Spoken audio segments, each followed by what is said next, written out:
Humans good. Humans, part of God's creation, are inherently good, but then they F everything up, and the relationship between God and humans is broken. Time goes on, and God gives humans the law, basically how to be perfect for dummies. Spoiler alert, it's impossible to be perfect. Humans keep flipping off God, and God is still faithful and good to them. There are a couple humans called prophets that can speak directly to God and tell people what God says. The prophets say that a dude is going to come that's going to fix God and man's broken relationship. A bunch of years later, enter Jesus. Jesus is a human, but he's also God. He lives a perfect life on earth, he literally does nothing wrong, and humans still sentence him to the death penalty and kill him, taking on what we deserve. But 3 days after he dies, he actually comes back to life, and then a hot minute later, he floats up into the air and disappears. But not before sending the Holy Spirit, who is also God and is meant to personally help humans. The world goes all topsy-turvy, and with the help of the Holy Spirit in the first church, the news of Jesus spreads like wildfire.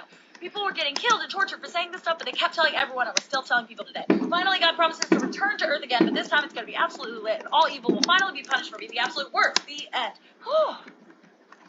Stories with Liv. The story of Joseph from Genesis, part 1. So we got a homie named Jacob, right? And Jacob has 12 sons. Not 2, not 69, 12. I don't need to know any of their names except for Joseph, okay? Joseph was daddy's favorite. Like, Jacob totally favored him over the rest. And one day, Jacob was all like, Joe, I have a gift for you, my son. I'm giving you this dope grass coat. Dope grass coat? Dope grass coat. And Joseph's all like, what? And the 11 other brothers are all like, you gotta be kidding me. And then Joseph goes to bed, and the next morning he goes to his brothers, and he's like, bros, I gotta tell you the craziest dream I had last night. And they're all like, ugh. And Joseph's all like, okay, listen, we were all sheaves of grain, right? And you guys all bowed to me, and I reigned over you guys as king. Oh, piss off, mate. But you, fine. Joseph goes to sleep again, and the next morning he's like, bros, I had another dream. And they're all like, oh, great. Joseph's like, mom and dad were the sun and the moon, and you guys were 11 stars. And let me guess, you all bowed before me, yeah. And I reigned over you all as king. Oh, screw you, Joe. And they went off, and they were like, you guys, we should totally kill Joseph. I agree. We should totally commit homicide. Yes.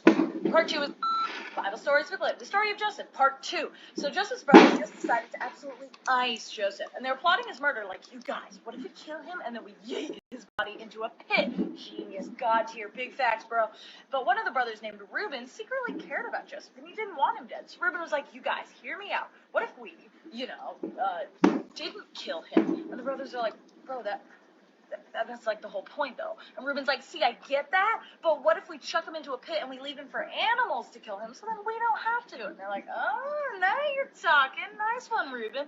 Yeah, thanks, guys. But secretly, Reuben was planning on going and saving Joseph from the pit after they all left. So the brothers hide out, and they see Joseph coming. They jump him, and they rip off his coat from Dad. They beat him up, and then they yeet him into a pit. And then a caravan of Ishmaelites, other random people, it doesn't matter, came by on camels, and the brothers were like, ding, idea, and they sell Joseph to the Ishmaelites so they could get a little coin out of their homicide. And isn't that what murder's really all about?